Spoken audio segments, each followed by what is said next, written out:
Benjamin గారు. దేవుని వాక్యం చదువుకుందాం. మత్తయి సువార్త 16వ అధ్యాయము 13 నుంచి 17 వరకు కలిసి చదువుకుందాం. బైబిల్ ఉన్న వారందరూ తీసి నాతో కూడా కలిసి చదవండి. మత్తయి సువార్త 16వ అధ్యాయము 13 నుంచి 17 వరకు అందరం కలిసి చదువుకుందాం.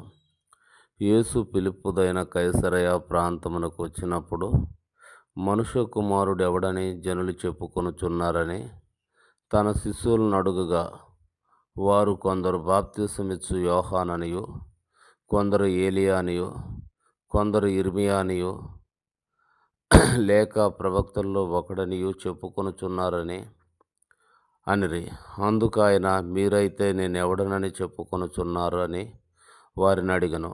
అందుకు సీమోను